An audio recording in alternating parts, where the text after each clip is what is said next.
오늘 하나님께 주신 말씀 보겠습니다. 요한복음 13장 1절로 17절 말씀입니다.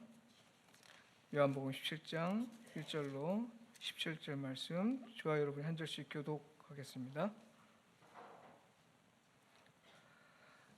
6월절 전에 예수께서 자기가 세상을 떠나 아버지께로 돌아가실 때가 이른 줄 아시고 세상에 있는 자기 사람들을 사랑하시되 끝까지 사랑하시니라.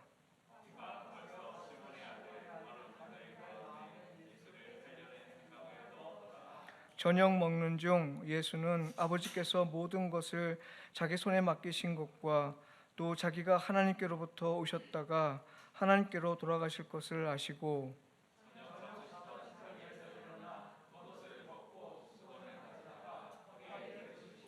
이에 대야에 물을 떠서 제자들의 발을 씻으시고 그 두르신 수건으로 닦기를 시작하여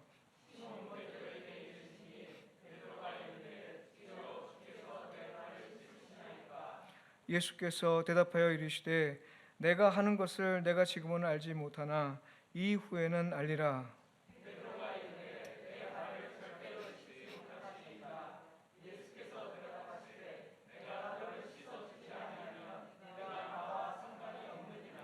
시몬 베드로가 이르되 주여 내 발뿐 아니라 손과 머리도 씻어 주옵소서.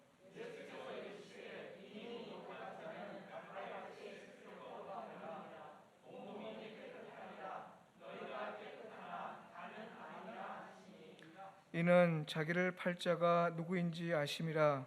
그러므로 다는 깨끗하지 아니하다 하시니라.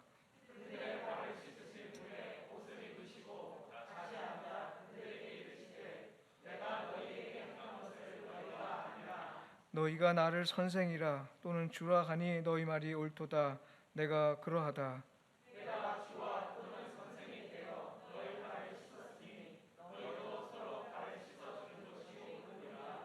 내가 너희에게 행한 것 같이 너희도 행하게 하려 하여 본을 보였노라.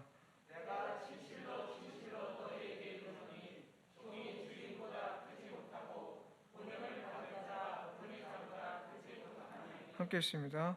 너희가 이것을 알고 행하면 복이 있으리라. 아멘. 이 시간 소명 목사님 나오셔서 서로 발을 씻어주는 삶이란 제목으로 말씀을 전해주실 때 많은 은혜가 있길 바랍니다. 할렐루야. 오랜만입니다. 올 들어선 처음인 것 같으네요. 제가 작년까지는 종종 왔었는데 몸이 좀 신통치가 않았습니다. 뭐랄까 기계는 아니지만 연식이 오래되다 보니까 이제 낡은 데가 많아가지고 볼링해야 될 때가 많더라고요. 몸이 좀 안 좋았습니다. 오늘 다시 뵙게 돼서 참 반갑습니다. 사람 누구나 살아가는 방법이나 모습이 다들 다릅니다. 그러나 그럼에도 불구하고 우리 그리스도인은 근본적으로 어떻게 살아야 할 것인가 하는 점에 있어서는 모두가 다 똑같아야 된다고 생각을 합니다.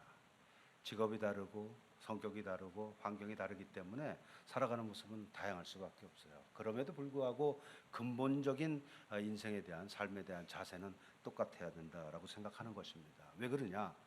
우리는 성부 하나님을 아버지로 다 모시는 사람입니다. 그런가 하면 성자 예수님을 주로 고백하는 사람들이고 또 성령 하나님을 우리 마음에 모신 다 같은 하나님 나라의 백성들이기 때문에 그렇습니다. 그래서 근본적으로 모습은 다를지라도 근본적으로 삶에 대한 자세는 똑같아야 된다라는 것이죠. 자, 여러분은 하나님 나라의 백성인 저와 여러분들이 근본적으로 인생에 어떠한 자세로 인생을 살아가야 된다고 그렇게 생각하십니까? 오늘 본문 요한복음 13장은 그 질문에 대한 답이라고 볼 수 있습니다. 우리가 보통 영향을 많이 받는 것은 이런 것입니다. 좋은 말을 듣거나 좋은 글을 보거나 해서 영향력을 많이 받게 됩니다. 그런데 때로는, 대부분은 그렇지만 때로는 어떤 특정한 행동 하나가 우리로 하여금 많은 생각을 하게 하고 우리에게 굉장히 강한 임팩트를 주는 그런 행동들이 있습니다. 오늘 요한복음 13장에서 예수님께서 제자들의 발을 씻겨주신 사건이 바로 그러한 것이다 라고 볼 수 있습니다. 예수님이 제자들의 발을 씻긴 그 행동 하나가 저와 여러분들에게 많은 것들을 생각나게 한다는 것입니다. 오늘 본문에서 우리가 특별히 눈여겨봐야 될 점이 몇 가지가 있는데 그것을 같이 나누고자 합니다. 첫 번째, 예수님께서 제자들의 발을 씻기신 시점이 과연 언제인가, 어느 때인가라는 것입니다. 예수님께서 제자들의 발을 씻기신 시점이 왜 그렇게 중요한가? 이것은 이 시점을 알게 되면 예수님께서 우리에게 주시는 이 발 씻기는 교훈이 우리에게 얼마나 중요한 것인가를 짐작하게 하는 그런 사건이기 때문에 그렇습니다. 오늘 말씀 1절을 보시게 되면 유월절 전에 예수께서 자기가 세상을 떠나 아버지께로 돌아가실 때가 이른 줄 아시고 이렇게 나옵니다. 지금 예수님께서 제자들의 발을 씻기시던 그때가 언제냐면 예수님께서 하나님께로 세상을 떠나서 하나님께로 다시 돌아갈 때쯤이다라고 얘기하고 있습니다. 다시 말씀드리면 이것은 예수님께서 십자가를 지시기 직전이었다는 것입니다. 여러분, 예수님이 이 땅에 오신 목적이 뭐죠? 십자가의 죽음을 위해서 오신 것입니다. 예수님은 죽으러 오신 분이죠. 아멘이시죠? 자, 예수님의 십자가의 죽음은 예수님 인생에서 가장 중요한 사건입니다. 그것 때문에 오신 분이거든요. 그러니까 예수님께서 예수님의 생애에서 가장 중요한 시점을 바로 눈앞에 두고 친히 제자들의 발을 씻겨주셨다는 거예요. 여러분 한번 생각해 보십시오. 가장 중요한 사건을 바로 앞에 놔두고 뭔가 일을 행하셨다면 그 일이 얼마나 중요하면 그때 하겠어요. 그렇지 않겠습니까? 가장 중요한 십자가에 죽으시는 그 일 직전에 이 일을 행하셨다는 거예요. 그만큼 발을 씻기는 사건은 매우 중요한 의미를 가지고 있다라는 것입니다. 주님은 이 발을 씻기는 일들로 인하여서 저와 여러분에게 굉장히 중요한 교훈을 주고 계시다는 것입니다. 예수님이 이제 머지않아 곧 죽으실 것입니다. 그런데 예수님은 죄가 없으신 분이기 때문에 로마서에 보게 되면 죄액사은 사망이라 그랬습니다. 죄가 없는 예수님이기 때문에 죽임을 당하실 하등의 이유가 없는 분이죠. 믿으십니까, 여러분들? 전혀 죽임을 당할 이유가 없는 그런 분입니다. 그럼에도 불구하고 우리 주님은 모든 사람의 구원을 위해서 스스로 그 수치스러운 십자가에 몸이 달려서 기꺼이 죽으시는, 기꺼이 자기의 목숨을 내려놓는 죽음을 맞이하고 계시다는 것입니다. 성경은 히브리서를 보게 되면 히브리서 2장 9절은 이것을 그래서 그냥 죽으셨다 이렇게 얘기하지 않고 죽음을 맛보려 하셨다라는 표현을 쓰고 있습니다. 죽음을 맛보려 하셨다. 죽으실 이유가 없는 분이 죽음을 경험하셨다 이런 얘기입니다. 문선명 같은 자들, 통일교회 문선명 같은 자들이라든지 많은 이단들은 이렇게 얘기합니다. 예수님의 십자가의 죽으심을 실패라고 얘기하는 이단들 꽤 많습니다. 어떻게 예수가 하나님의 아들이고 하나님이신데 어떻게 십자가에 이렇게 비참하게 죽을 수가 있느냐? 이것은 실패한 것이다. 하나님의 사역의 실패요, 예수님의 실패다라고 얘기하는 것입니다. 그래서 마지막 때 자기네가 이걸 완성시키기 위해서 왔다. 이래서 뭐 재림주다 뭐 별 이상한 헛소리들 많이 하는 것입니다. 그 이단이죠. 자, 예수님의 죽으심이 여러분들 실패라고 생각하십니까? 어떻게 생각하세요? 와, 좀 이렇게 아무도 대답이냐? 생각해봐야지 알아요? 무서운 교회에 왔네 내가. 2단인지 3단인지 나도 잘 모르겠다. 예수님의 죽으심을 실패라고 하는 것은 정말 무서운 이단인 것입니다. 하나님을 정면으로 반대하는 것입니다. 결코 그럴 수 없는 것입니다. 오히려 예수님의 십자가의 죽으심이야말로 가장 위대한 승리라는 것을 성경은 저희들에게 선언하고 있는 것입니다. 믿으시기 바랍니다. 왜 예수님의 죽음이 가장 위대한 승리가 되는가? 예수님의 죽음은 어쩔 수 없이 죽임을 당한 그런 죽음이 아니라 예수님 스스로가 가장 크고 가장 위대한 가치, 곧 모든 인류의 구원이라는, 이거보다 세상에 더 큰 가치가 어디 있겠어요? 모든 사람의 구원이라는 가장 위대하고 가장 큰 그런 가치를 위해서 스스로 목숨을 내어놓으신 능동적인 죽음이었기 때문에 이것은 실패가 아니라 오히려 위대한 승리라는 것입니다. 아멘 되십니까? 우리가 살다가 어쩔 수 없어서 당하는 죽음 같은 게 있어요. 이것은 실패일 수 있습니다. 수동적으로 죽임을 당하는, 피동적으로 죽임을 당하는 거, 이것은 실패라고 할 수 있어요. 그러나 예수님의 죽음은 로마 병정에 의해서 죽은 것 같지만 그를 죽인 것은 로마 병정이 아닌 것입니다. 빌라도에 의해서 죽임을 당한 것 같지만 예수 그리스도를 죽인 것은 빌라도가 아니라는 거예요. 믿으십니까, 여러분들? 예수님은 아무도 그의 목숨을 빼앗아 갈 자가 없었던 것입니다. 예수님 스스로가 선택해서 예수님이 능동적으로 죽으셨다는 거예요. 왜? 저와 여러분들의 구원을 위해서. 이것이 성경의 분명한 외침인 것입니다. 그러므로 이런 죽음을 어찌 실패라고 할 수 있겠어요? 참남하기 짝이 없는 얘기인 것입니다.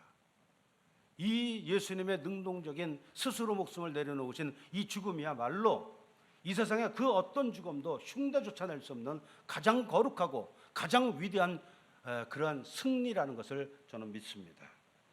요한복음 10장 17절 이하를 보게 되면 우리 주님이 이렇게 얘기합니다. 이를 내게서 빼앗는 자가 있는 것이 아니다. 분명히 얘기합니다.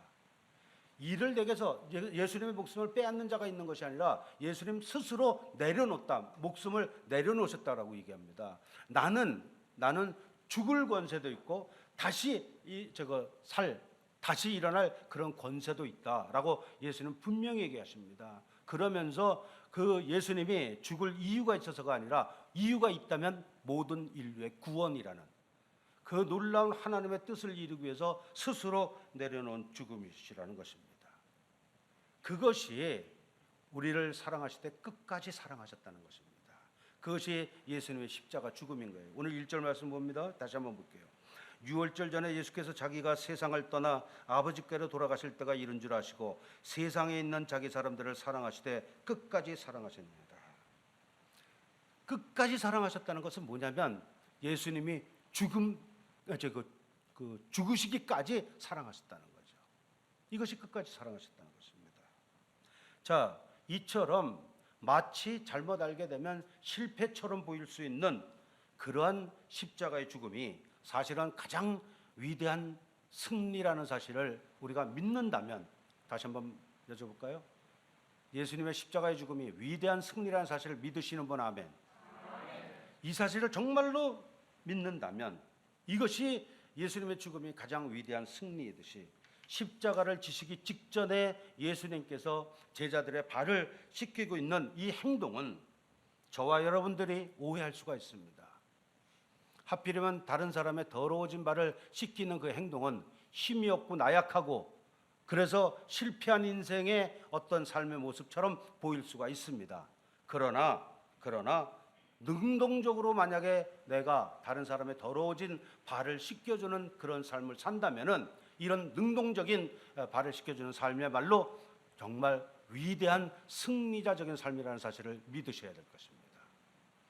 예수님의 죽으심이 실패가 아니요 위대한 승리라면 그렇다면 발을 씻겨주는 그러한 삶도 실패자가 하는 나약한 아무런 힘이 없기 때문에 다른 사람을 섬겨야 되는 그러한 나약한 모습이 아니라 오히려 능동적으로 내가 누구를 씻겨준다면 이것이야말로 위대한 승리자의 삶이라는 사실입니다. 믿으시기 바랍니다. 바로 우리 주님은 발을 씻어주는 제자들의 발을 씻어주는 그 행동으로 말미암아 몸소 이러한 교훈을 주고 계신 것입니다. 가장 중요한 십자가의 죽음을 앞두고 가장 중요한 교훈을 우리에게 보여주고 계시다는 것입니다. 이것이 저희가 오늘 본문 요한복음 13장을 통해서 우리가 먼저 눈여겨봐야 되는 것입니다. 두 번째, 요한복음 13장을 통해서 우리가 눈여겨봐야 되는 것은 과연 예수님께서 제자들의 발을 씻기던 그 무렵에 제자들은 무엇을 하고 있었나라는 것입니다. 제자들은 그때 뭐를 하고 있었나? 누가복음을 보게 되면 예수님께서 제자들의 발을 씻기시던 그 무렵에 그 씻기기 전에 발을 씻기기 직전에 제자들이 무엇을 했냐면 서로 자리다툼을 했다라는 기록이 되어 있습니다. 누가 큰 자냐는 거죠. 야, 우리 제자가 다 이렇게 많은데 누가 큰 자야? 누가 끝발 좋아? 누가 높은 자리에 올라갈 사람이야? 이런 얘기입니다. 지금 인수위원회가 지금 일하고 있지 않습니까? 대통령 인수위원회가. 거기서 해야 되는 일을 안 하고 누가 높은 놈이야? 이것 따지는 거나 똑같다는 것입니다. 지금 그런 상태라는 거예요. 자기들이 스승이요 또 주라고 고백하고 있는 그 바로 예수님이 십자가에 죽으실 시간이 가까이 왔습니다. 이제 곧 십자가에 죽으실 거예요. 바로 이 사순절 기간입니다. 곧 십자가에 죽으실 그런 시간이 가까이 오고 있는데, 그때 명색이 예수님의 제자라는 사람들이 기껏 한다는 것이 고작 자리다툼이었다는 거예요. 내가 우의정하나 네가 우의정하냐 한번 보자, 이런 자리다툼을 하고 있었다는 것입니다. 한심하기도 하고 안타깝기도 하고 기가 막히기도 합니다. 예수님이 제자들의 발을 씻기실 때 그 제자들 가운데는 예수님을 팔았던 가롯 유다도 거기에 있었습니다. 하지만 사실 가롯 유다 같은 사람들은 세상에 그렇게 많지 않습니다. 오늘날 교회 다니는 사람들 중에 가롯 유다 같은 사람, 예수님을 파는 이런 사람이 한두 명 있다면, 이러한 와중에도 누가 높은 자리에 있느냐라고 해서 자기가 누가 더 큰 자야라는 자리다툼을 하고 있을 사람은 수십 명이 될 겁니다. 여러분들 가운데 예수님을 파는 가롯 유다 같은 분 있습니까? 없죠. 거의 없어요. 하지만 자리다툼하는 사람들은 아마 꽤 많을 수가 있습니다. 교회 내에서도. 누가 더 높은 자야? 장로가 높아? 집사가 높아? 헌금 많이 내는 사람이 높아? 뭐 예를 들면 여러 가지 말 같지도 않은 일들이 얼마든지 벌어질 수 있다는 것입니다.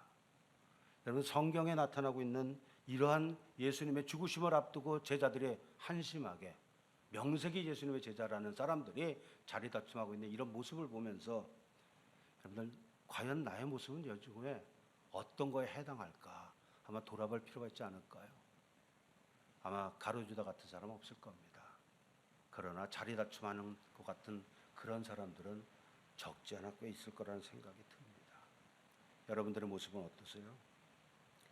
저와 여러분들이 만일 예수님의 십자가 죽음이 진정으로 실패가 아닌 정말 승리라고 믿는 그리스도인이라면, 그렇다면 저와 여러분들은 다른 사람들의 발을 씻기는 삶이야말로 예수님의 제자인 저와 여러분들이 반드시 해야 되는, 마땅히 그렇게 살아야 되는 위대한 승리적인 삶의 모습이라고 믿어야 할 것입니다. 오늘 예배를 드리는 저와 여러분들의 마음속에 이런 것들을 다짐해서 정말 다른 사람의 발을 씻기는 위대한 승리자의 삶을 살아야겠다라고 결심할 수 있는 이 사순절 기간이 되길 주의 이름으로 축원합니다. 주님은 제자들로 하여금 먼저 주님으로부터 씻김 받을 것을 얘기하십니다. 먼저 제자들부터 씻기겠다는 거죠. 자, 그렇게 해서 쭉 내려가다가 이제 베드로를 씻을 차례가 됐어요. 예수님이 베드로의 발을 씻기시려고 할 때 베드로는 처음에 이걸 거절합니다. 그게 오늘 말씀 6절과 8절의 말씀입니다. 주여, 주께서 내 발을 씻기시려 하시나이까? 8절에 보면 내 발을 절대로 씻지 못하시리이다. 베드로가 한사코 지금 거절하고 있는 것입니다. 여러분, 베드로의 이 마음을 저와 여러분들은 아마 잘 이해할 수 있을 것입니다. 왜 베드로가 예수님 자기 발을 씻긴다는 걸 거절했죠? 이것은 이런 얘기입니다. 주님께서 어떻게 저 같은 놈의 발을 씻기시려고 그러십니까? 말도 안 됩니다. 세상에 이런 법은 없어요. 내가 주님의 발을 씻겨야지 어떻게 주님이 내 발을 씻기시겠습니까? 안 됩니다 라고 얘기한 것입니다. 베드로의 이 마음은 그 중심에 참으로 귀한 것입니다. 그렇지 않습니까? 얼마나 귀해요. 정말 주님 앞에 이런 무례하고 민망한 일을 할 수 없다는 거죠. 그러나 그럼에도 불구하고 우리가 알아야 될 것은 언제든지 주님께서 말씀하시면, 주의 성령께서 말씀하시면 이해가 되지 않을지라도, 자기가 내키지 않을지라도 주님 안 됩니다, 이렇게 얘기해서는 안 된다는 것입니다. 아멘이십니까? 예, 알겠습니다. 저는 주님의 이 말씀이 이해되지 않습니다. 저는 사실 제 마음에 싫어요. 그러나 주께서 말씀하시니 그래 하겠습니다, 이렇게 말해야 된다는 것입니다. 왜? 순종이 언제나 제사보다 낫기 때문에 그렇습니다. 우리 인간의 제사는, 우리가 드리고자 하는 제사 참 좋은 마음이죠. 그러나 하나님이 원하시는 제사는 상한 심령이다. 우리가 이렇게 모여서 드리는 예배 제사 참 귀한 것입니다. 그러나 주님은 이런 것보다 더 귀하게 생각하는 것은 우리의 마음의 상태라는 거예요. 그래서 요한복음 4장에서 보게 되면 예배하는 때가 올 것인데 예배하는 자는 영과 진리로 예배를 드려야 될지다. 이런 식으로 얘기하고 있는 것입니다. 여러분들 제사 예배 너무 중요합니다. 그러나 그것보다 훨씬 더 중요한 것은 순종이라는 사실을 잊지 마십시오. 아멘이십니까? 정말 순종이 제사보다 정말 난 것입니다. 그게 쉽지가 않아요. 자기의 중심이 좋을수록 그게 쉽지 않은 것입니다. 저는 성령의 음성에 순종하는 것에 대해서 잊지 못할 기억이 하나 있어요. 요즘 아직도 약을 계속 먹어서 그런지 막 목이 타네. 제가 예전에요, 목사가 되기도 전 얘기니까 굉장히 오래전 얘기죠, 그죠?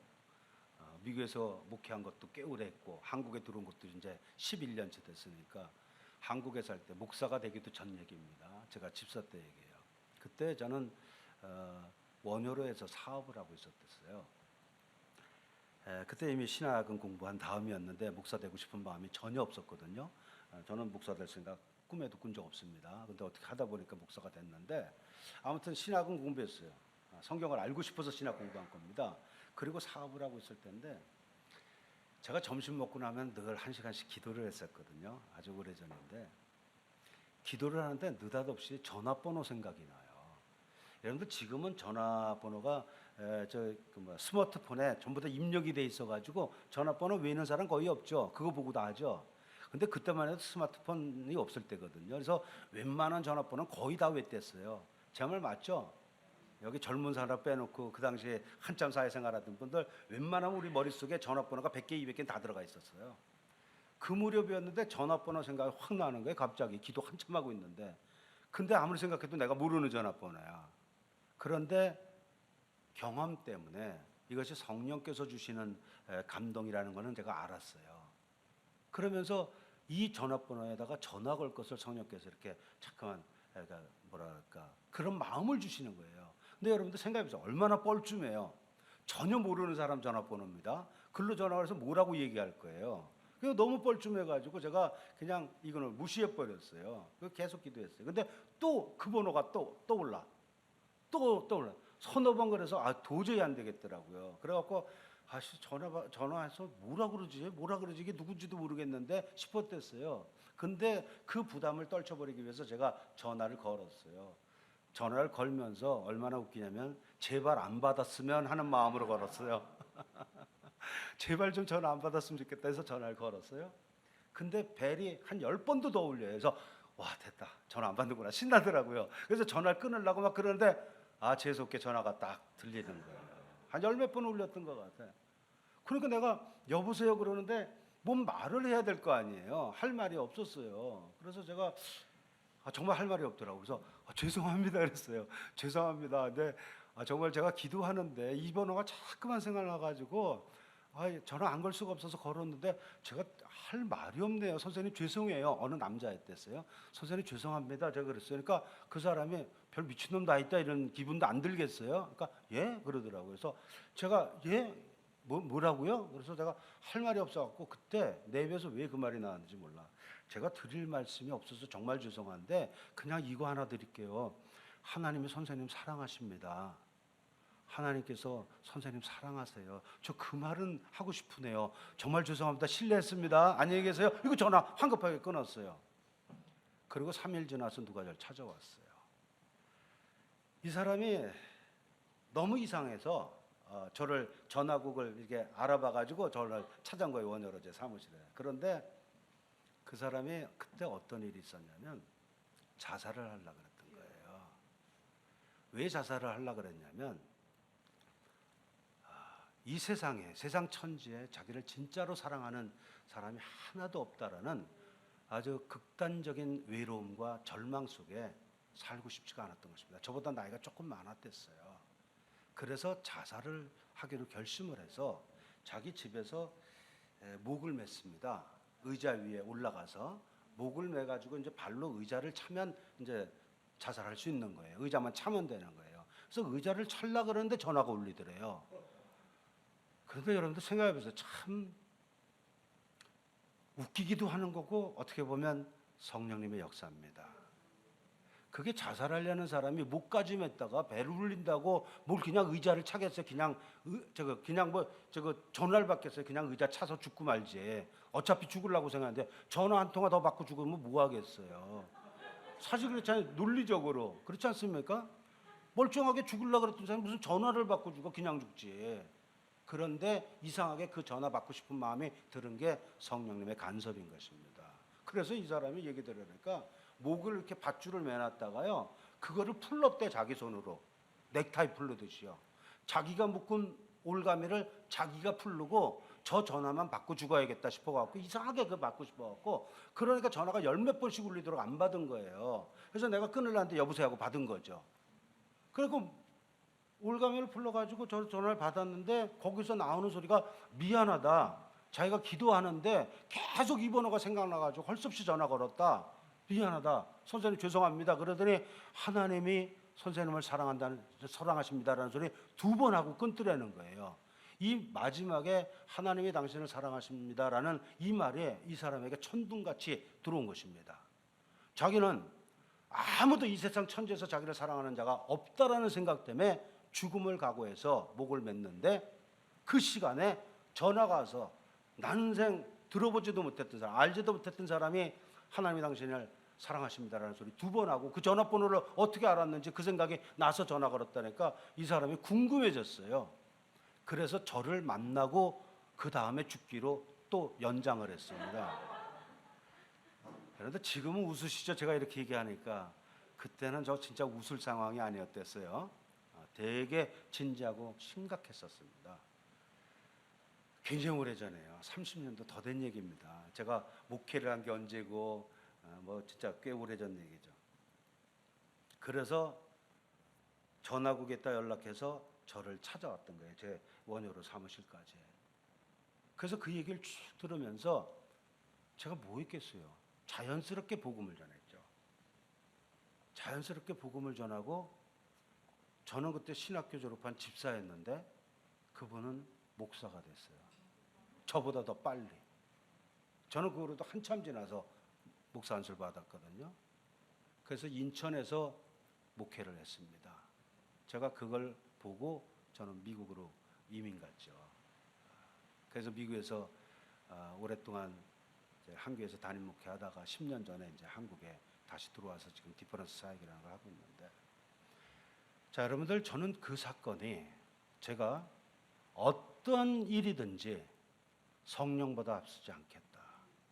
어떠한 것이든지 내 머리로 이해가 되지 않거나 내 감정이 싫더라도 하나님의 뜻이라는 것을 알게 되면 무조건 순종하겠다라고 아주 강하게 결심했던 큰 계기가 됐던 그런 사건입니다. 여러분들 믿으십시오. 순종이 제사보다 나은 것입니다. 제가 만약 그날 얼마나 뻘쭘했겠어요. 모르는 사람한테 전화 건다는 거.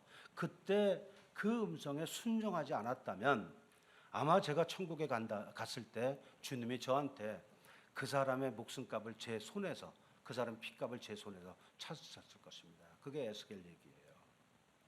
그랬을 때 그 사람의 죽음에 저의 책임이 있다는 거죠. 하나님께서 그 사람을 살리기 위해서 저에게 사인 주셨는데 제가 무시한 거거든요. 뭔 얘기인지 이해가 되시죠, 여러분들? 다시 한번 거듭 말씀드립니다. 여러분들, 우리의 지혜, 우리의 생각, 우리의 판단보다 말로 다 할 수 없이 분명한 것이 성령 하나님이십니다. 절대 주님 앞에 순종하시기 바랍니다. 순종이 제사보다 나은 것입니다. 지금 이 베드로가 예수님 어떻게 예수님이 제 발을 씻으세요? 말도 안 됩니다. 말 맞는 얘기예요. 일반적으로, 그죠? 그러나 그럼에도 불구하고 주님이 씻어야겠다 그러면 알겠습니다. 좀 민망해 죽겠지만 씻어주세요. 이것이 올바르다는 것입니다. 아시겠죠, 여러분들? 이게 굉장히 중요하다는 거예요. 자, 예수님은 이때 베드로에게 뭐라고 얘기를 하냐면, 내가 너를 씻어주지 않으면 너하고 나하고 상관이 없어 라고 얘기를 합니다. 그러니까 베드로가 금방 즉각 베드로다운 얘기를 합니다. 주님, 다리 말고요, 머리하고 온몸을 씻어주세요. 베드로가 굉장히 극단적인 데가 있죠, 그죠? 베드로의 디퍼런스가 그렇습니다. 아무튼 베드로는 즉각 이렇게 얘기합니다. 내 발뿐만 아니라 손과 머리도 씻어 주옵소서. 그랬더니 주님이 매우 위대한 진리의 말씀을 하십니다. 그 말씀이 바로 10절 말씀입니다. 이미 목욕한 자는 발밖에 씻을 필요가 없느니라. 목욕한 자는 발밖에 씻을 필요가 없다. 예수님을 구주로 믿어서 죄사함을 받은, 그래서 하나님과의 화목을 이루게 된 사람은 구원받은 하나님의 자녀입니다. 아멘이시죠? 저와 여러분들이 바로 하나님과의 화목을 통해서 이미 죄 씻음을 받은 하나님의 자녀입니다. 예수님 지금 오늘 본문에서 그런 사람을 목욕한 사람이라고 얘기하고 계십니다. 감사하게도 저와 여러분들은 이미 예수 그리스도로 말미암아 목욕한 사람들입니다. 그렇게 한번 하나님의 자녀가 된 사람은 영원히 하나님의 자녀라는 사실이 절대 변하지 않는 것입니다. 하나님이 우리 아버지시여 우리는 그분의 자녀라는 이 사실은 바로 생명의 관계라는 것입니다. 이 생명의 관계는 그 무엇으로도 끊어질 수 없는, 절대 변하지 않는 아주 영원한 절대적 진리라는 사실을 믿으시기 바랍니다. 그것이 목욕한 자는 더 이상 목욕할 필요가 없다라고 얘기하는 것입니다. 그래서 저와 여러분들은 한번 죄사함을 받아서 하나님의 자녀가 되었으면 다시는 목욕할 필요 없다는 것입니다. 그러나 그럼에도 불구하고 저와 여러분들이 이 세상과 더불어서 살아가는 동안 우리의 발은 자꾸만 더럽혀지게 되어 있습니다. 하나님의 사람이지만, 우리의 생명은 분명히 하나님의 사람이지만 이 세상과 더불어 살다 보니까 먼지가 묻고 오염이 자꾸만 되고 지저분해지는 것입니다. 그래서 우리의 연약함 때문에 하나님 아버지의 마음을 아프게 하는 죄들이 자꾸만 쌓여가기 시작하는 것입니다. 살다 보니 발이 더러워지는 것입니다. 그럴 때 여러분들 어떻게 하십니까? 우리가 목욕은 했지만 그럼에도 불구하고 계속해서 더불어 세상에서 사는 동안에 더러워진 발은 계속해서 씻어야 되는 것입니다. 또다시 우리는 주 앞에 나와서 정결케 될 필요가 있다는 것입니다. 저와 여러분들이 살면서 우리가 원치 않지만 우리가 연약해서 짓게 되는 여러 가지 잘못들이 있을 것입니다. 죄와 허물들이 있을 거예요. 그때마다 주님 앞에 나와서 십자가 앞에 엎드려 주님의 보혈로 씻김 받으시기를 바랍니다. 예수님께서 지금 제자들의 발을 씻기면서 하시는 말씀 뭐냐면, 너네들 나한테 와서 먼저 씻김을 받아라 라는 얘기입니다. 씻김을 받으라는 거예요.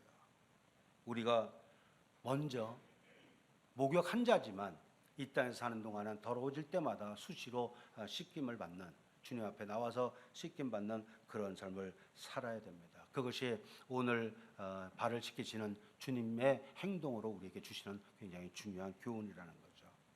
그런가 하면 이거보다 더 중요한 교훈이 있습니다. 이거 이상으로 중요한 교훈이 있어요. 그것이 세 번째 얘기입니다. 우리가 이 본문 요한복음 13장을 통해서 또 하나 눈여겨봐야 되는 것은 뭐냐면, 주님으로부터 발 씻김을 받은 우리들은 과연 어떠한 삶을 살아가야 옳은가라는 것입니다.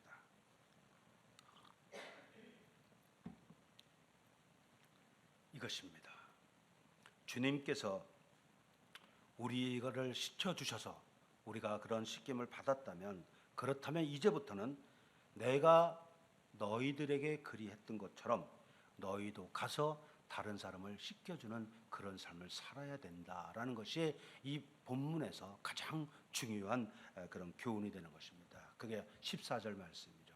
14절 말씀 보면, 내가 주와 또는 선생이 되어 너희 발을 씻었으니 너희도 서로 발을 씻어주는 것이 옳으니라. 너희도 서로 발을 씻어주는 것이 옳으니라. 오늘 이 14절 말씀의 방점은 예수님께서 제자들의 발을 씻었다는 것에 있지 않습니다. 중요한 방점은 그러므로 너희도 서로 발을 씻어주는 삶을 살라는 데 방점이 있다는 거예요. 아멘이시죠? 우리가 그렇게 살라는 것입니다. 예수님의 십자가 아래 나와서 보혈로 씻김을 받은 사람은 이제 다른 사람을 씻겨주기 위해서 세상으로 나가야 합니다. 그것이 옳은 것입니다. 아주 주님 간단하게 얘기합니다. 그것이 옳으니라. 뭐 더 이상 얘기할 필요 없다는 거예요. 옳다는 것입니다. 그리고 또 우리가 잊지 말아야 될 것은, 우리가 씻어줘야 되는 대상은 비단 믿는 형제나 자매들만이 아니라는 사실도 우리는 기억해야 됩니다. 예수님은 자신을 팔 것을 뻔히 알고 있었습니다. 가룟 유다가 그리 팔 것을. 그러면서도 자기를 팔 것을 뻔히 알았던 그 가룟 유다의 발도 씻겨 주셨다는 사실을 우리는 잊지 말아야 할 것입니다. 악한 마음을 품고 주님을 팔고자 했던 그런 가룟 유다지만 주님은 뻔히 알면서도 그의 발을 씻겨 주셨다는 거예요. 그를 사랑하셨다는 것입니다. 그를 사랑하셨다는 거예요. 여러분들, 하나님께서는 믿음의 자녀인 저와 여러분들만 사랑하는 것이 아니라 하나님을 알지 못하는 모든 사람들을 사랑하십니다. 믿으십니까? 불교 신자도 사랑하시는 거고요. 교회를 전혀 안 다니는 분도 사랑하고 모슬렘도 사랑하고 모든 사람을 사랑하십니다. 모든 사람을 사랑하세요. 이것은 저희가 신앙의 중요한 것을 부인하라는 그런 얘기가 아닙니다. 모든 종교에 구원이 있다라는 의미는 더욱더 아닙니다. 신앙과 상관없이 우리는 모든 인류를 사랑해야 된다는 것입니다. 예수님이 가룟 유다를 사랑하신 것 같이. 아멘이시죠, 여러분들? 그래서 주님은 예수님의 제자인 저와 여러분들이 세상에 가서 그들의 발을 씻겨주는 것을 원하신다는 것입니다. 예수님은 오늘 본문의 사건을 통해서 저와 여러분들이 어떻게 사는 것이 과연 옳은 것인가에 대해서 가르쳐주고 계십니다. 여러분들, 교회에 할 일이 뭐라고 생각하십니까? 교회가 할 일, 예수님의 제자인 저와 여러분들이 해야 될 일은 세부적으로 나눠보면 굉장히 다양한 사역들이 있을 것입니다. 아까 기도하시던 우리 집사님도 여러 가지 사역에 대해서 기도를 많이 하시더라고요. 그런 다양한 사역들이 있을 것입니다. 세부적으로 그렇게 다양하게 나타날 수 있겠지만 결국 그 모든 것들은 궁극적으로 하나를 향해서 달려가고 있는 것입니다. 다른 사람의 발을 씻겨주는 거라는 거예요. 아멘 되십니까? 발을 씻겨주는 것이 여러 가지로 다양하게 구체화돼서 나타날 수 있는 것뿐이지 궁극적으로는 발을 씻겨주는 삶이라는 거예요. 교회가 해야 될 일이 그거인 줄 믿습니다. 또 저와 여러분들이 예수 그리스도의 제자인 저와 여러분들이 해야 될 일도 결국은 다른 사람의 발을 씻겨주는 삶이라는 것입니다. 저는 여러분 미디에이터 교회가 또 미디에이터 교회를 섬기는 여러분들 모두가 그런 분들 되시길 주의 이름으로 간절히 축원합니다. 제가 이민을 가서 오래전에 미국 이민 갔습니다. 가족 이민으로. 오래전에 미국에 이민을 가서 10년 전에 한국에 다시 돌아올 때까지 저는 꽤 오랜 세월을 제 인생의 3분의 1을 미국에서 목회를 하면서 지냈습니다. 한 교회를 담임 목사로 쭉 섬겼는데 제가 언제 그만뒀냐면 딱 지금 같은 때였댔어요. 2011년 4월 24일 그날이 부활주일이었습니다. 부활주일날 제가 마지막 설교와 마지막 성만찬을 했어요. 그런데 그 전에가 그 전주가 고난주간 아니에요? 그 고난주간에 저는 어떻게 했냐면 저희 교인들의 숫자가 여러분들 지금 이 교회 숫자보다 좀 더 많았던 것 같아요. 좀 더가 아니라 많았어요. 그래서 한 번에 그분들의 발을 씻을 수가 없었어요.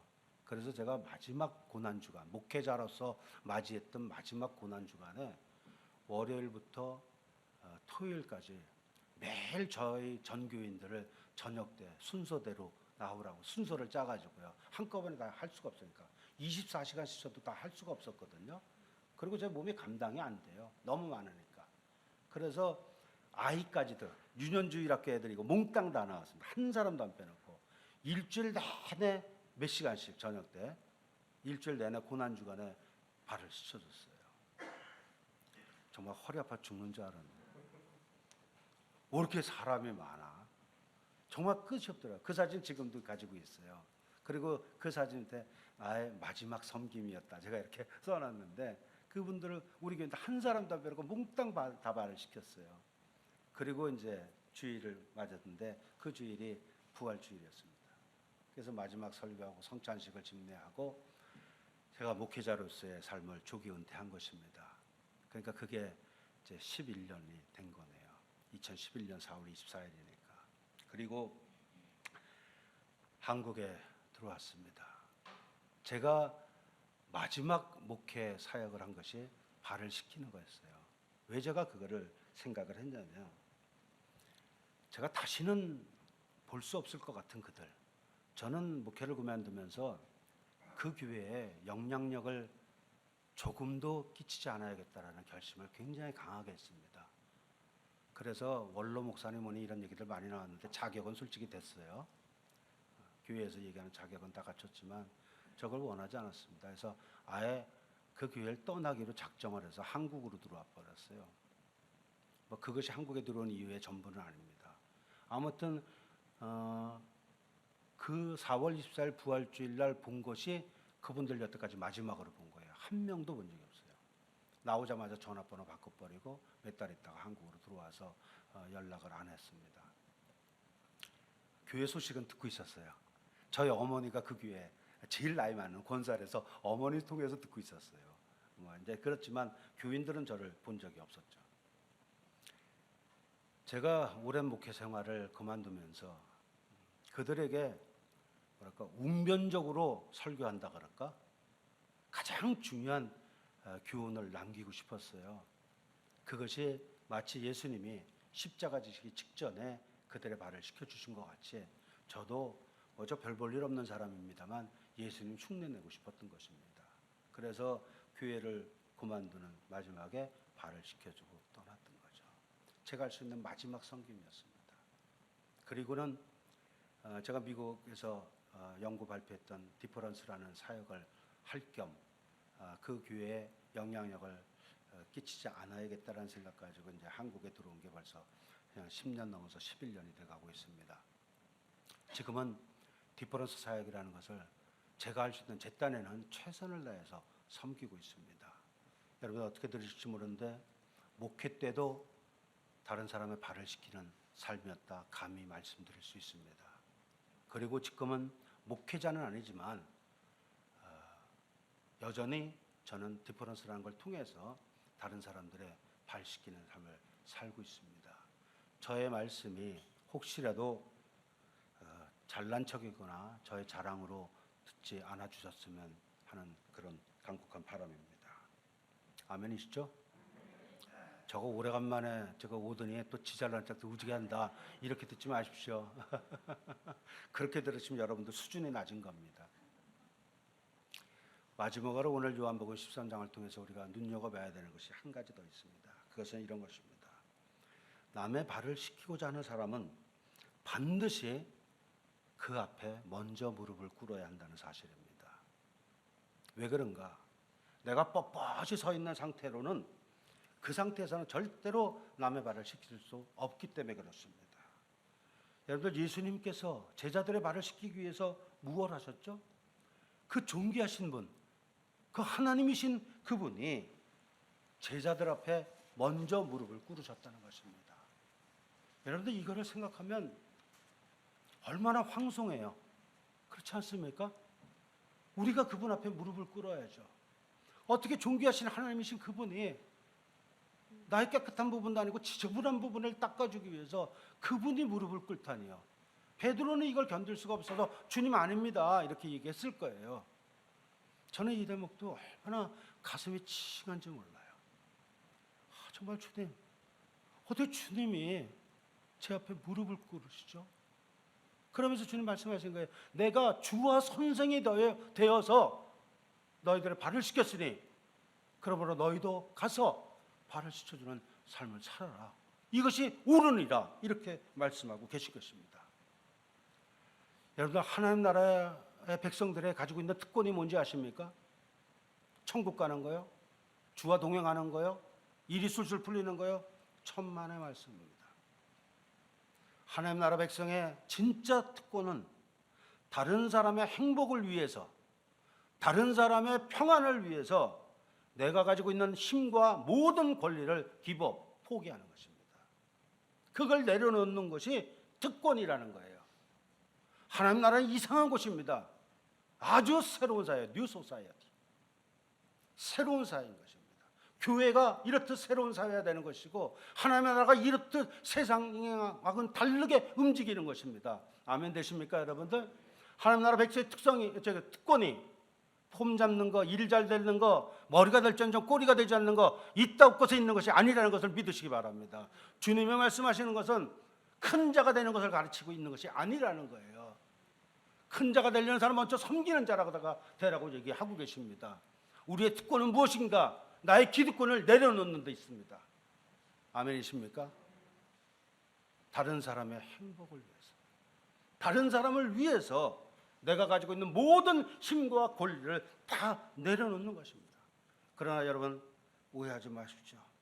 다른 사람들이 저와 여러분들보다 큰 자기 때문에 그 앞에 우리가 비굴하거나 힘없어서 무릎을 꿇는 것이 전혀 아니라는 것입니다. 오직 존귀하신 주님께서 비천한 저와 여러분들의 발을 씻기 위하여서 우리 앞에 무릎을 꿇으셨기 때문에, 그 은혜가 과연 무엇인지를 우리가 너무나 잘 알기 때문에, 그래서 그 은혜의 빚진 자로서 우리의 무릎을 꿇어서 다른 사람의 발을 씻기는 사람이 되라는 것입니다. 그것이 구원받은 하나님 나라 백성인 저와 여러분들, 하나님의 자녀인 저와 여러분들이 마땅히 그런 삶을 살아야 되는 올바른 삶의 모습이요, 그것이 우리들의 특권이요, 그것이 하늘나라의 윤리라는 것을 믿으시기 바랍니다. 주님은 말씀하십니다. 너희도 서로 발을 씻어주는 것이 옳으니라. 주님의 이 간단한 말씀, 뭐 여러 가지 사족 붙이지 않습니다. 이거를 이렇게 하면 너희가 축복받고, 이렇게 하면 뭐가 잘 될 거고, 이렇게 하면 사업이 잘 될 거고, 이런 말 한마디도 안 붙여요. 그냥 아주 심플합니다. 너희도 서로 발을 씻어주는 것이 옳으니라. 옳다는 말 한마디가 얼마나 강력한 힘인 줄 아시겠습니까, 여러분들? 옳다는 거예요. 여기에 무슨 다른 말을 갖다 붙일 거냐는 거죠. 이것이 저희들의 특권이요, 저희들의 윤리가 되는 것입니다. 사랑하는 여러분, 십자가는 단지 우리가 구원받기 위해서만 오는 것이 아닙니다. 우리는 구원받은 이후에도 여전히 새롭게 되기 위해서도 계속해서 십자가 앞에 나와야만 합니다. 그래서 십자가 보좌 앞에 나와서 먼저 보혈로 내 자신을 씻김 받는 것입니다. 그리고는 십자가 보좌 아래 무릎을 꿇고 앉아서 다른 사람의 발을 씻기는 삶을 산다는 것이, 그런 곳에 내 삶을 드린다는 것이 과연 내 인생에서 구체적으로 어떤 의미인가, 어떻게 구체적으로 살라는 것인가에 대해서 깊이 묵상함이 있어야 될 것입니다. 그리고는 세상으로 가는 것입니다. 그래서 만일 여러분들이 주님으로부터 눈물의 씻김을 받으신 분이라면 다른 분들의 눈물을 씻겨주는 것입니다. 많이 울어보셨어요? 주님의 눈물 씻겨주는 것에 감동해보고 위로받고 흐느껴 봤습니까? 그러면 다른 눈물이 있는 사람들의 마음 아시잖아요. 그분들 눈물 씻어주라는 것입니다. 여러분들 정말 본어게인 됐습니까? 새로운 영원한 생명을 받으셨습니까? 그렇다면 이제는 다른 사람에게도 그 영원한 생명을 나눠주셔야 될 거 아닙니까? 그걸 전해주셔야 되는 거죠. 주님 때문에 진정한 행복이 무엇인지를 경험하셨습니까? 그러면 진정한 행복이 무엇인지 몰라서 고통받고 있는 사람들을, 신음하고 있는 사람들에게 가서 그들에게 진정한 행복을 전해주셔야죠. 그것이 발을 씻기는 것입니다. 그 행복을 소유할 수 있도록 증거하는 것입니다. 평안을 받았습니까? 그들에게 평안을 전해야 되는 것입니다. 삶의 용기를 얻었습니까? 그들에게 삶의 용기를 전해주셔야 되는 것입니다. 위로를 받으셨습니까? 위로가 필요한 분들에게 가서 그들 앞에 겸손하게 무릎을 꿇고 주님의 사랑으로 위로하시기 바랍니다. 영광스러운 주님으로부터 씻김을 받은 우리는 그렇게 살아야 하는 것입니다. 그것이 옳습니다. 주님 오늘 마지막 17절에서 이렇게 얘기합니다. 너희가 이것을 알고 행하면 복이 있으리라. 이것을 알고 행하면 복이 있으리라. 주님께서 복이 있다라는 말씀을 하시는 성경 구절을 쫙 뒤져보면 거의 공통적으로 나오는 것이 알면 복이 있으리라가 아니라 행하면 복이 있으리라 이렇게 나옵니다. 알고 행하면 복이 있다는 거예요. 사랑하는 미디에이터 교회 성도 여러분, 부디 발을 씻어주는 삶을 사십시오. 그래서 주님으로부터 주님께서 주시는 그 은혜와 복을 누리시고 하나님께 큰 영광 돌리는 여러분들 모두가 되시기를 예수님의 이름으로 간절히 축원합니다. 찬양 한 장 드리실까요? 찬양 드리시고 같이 기도하는 시간 갖도록 하겠습니다. 우리 보좌 앞에 모였네.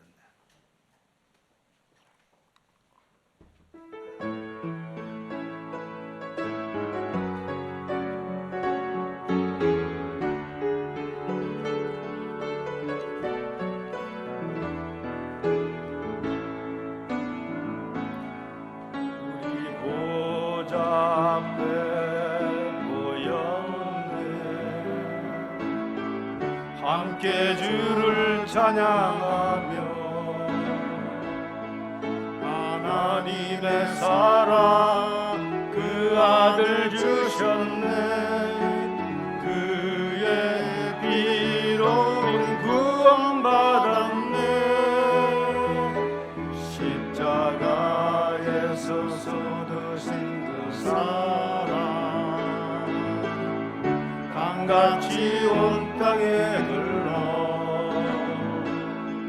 각 나라와 족속 백성 마을에서 구원받고 주 경배드리네. 구원하신 보좌에 앉으신 우리 하나님과 어린 양께 있도다. 구원하신 보좌에 앉으신 우리 하나님과 어린 양께 있도다. 우리 보좌 앞에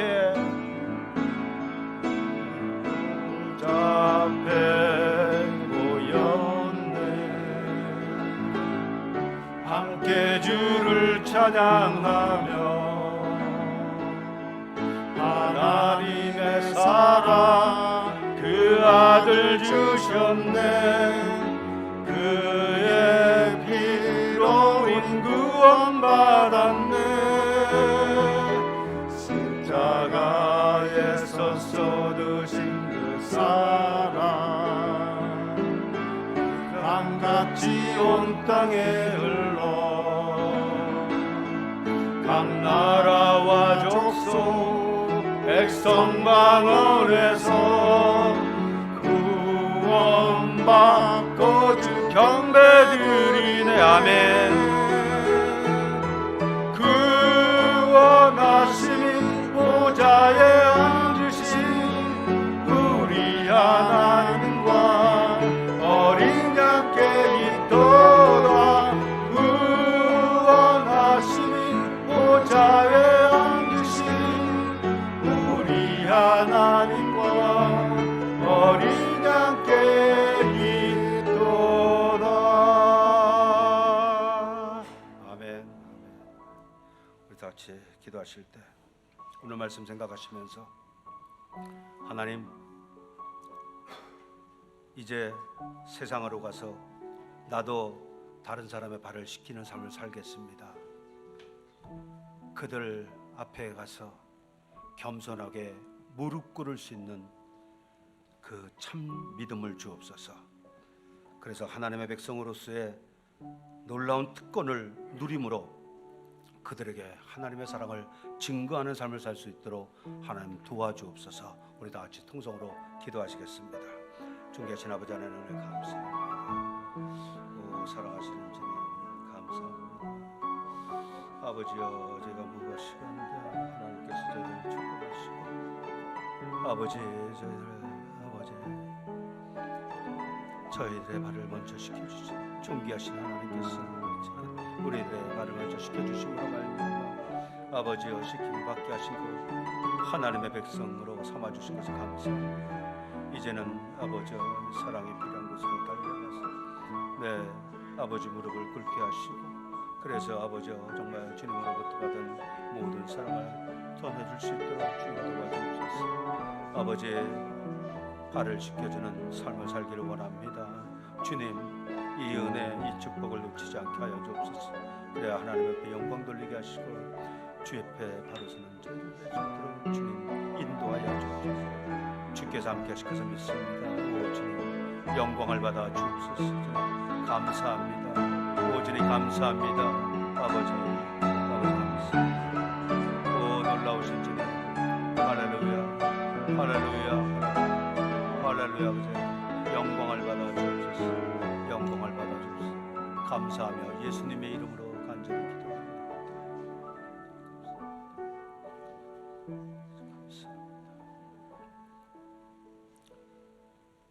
존귀하신 주님께서 정말 낮고 천한 비천한 저희들을 위하여 무릎을 꿇어 우리의 발을 씻어주신 것을 감사합니다. 감당할 수 없는 이 놀라운 은혜를 입은 자로서 남은 생에 빚진 자의 심정이 되어 살아갈 수 있도록 우리에게 은혜를 더하여 주옵소서. 내가 주님을 알기 전에 눈물을 흘렸듯이 나처럼 울고 있는 사람들, 내가 주님을 만나기 전에 평안이 없었던 것처럼 삶의 모든 평안이 다 깨어진 사람들, 내가 주님을 알기 전에 참 안식이 없었던 것처럼 지금도 안식이 없이 불안과 고통 가운데 처절한 외로움에 몸부림을 치는 자들이 많이 있습니다. 오 주님, 저들에게 달려감으로 말미암아 우리에게 베풀어 주신 그 은혜로 무릎을 꿇어 저들의 상처, 저들의 아픔, 저들의 모든 고통스러운 빈자리를 채워갈 수 있도록 저들의 발을 씻겨주는 삶을 살 수 있도록 우리에게 은혜를 더하여 주시옵소서. 그리하여 하나님께 영광이 되게 하시고 이 세상이 사람 살만한 아름다운 세상으로 변화될 수 있도록 우리를 사용하여 주시옵소서. 사랑하는 귀한 미디에이터 교회와 사랑하는 귀한 성도님들이 남은 생에 정말 발을 씻겨주는 삶을 살아서 하나님 앞에 잘했다 칭찬받는 귀한 주의 종들 될 수 있도록 주여 함께하여 주옵소서. 감사드리오며 예수님의 이름으로 간절히 축복하며 기도 올리옵나이다.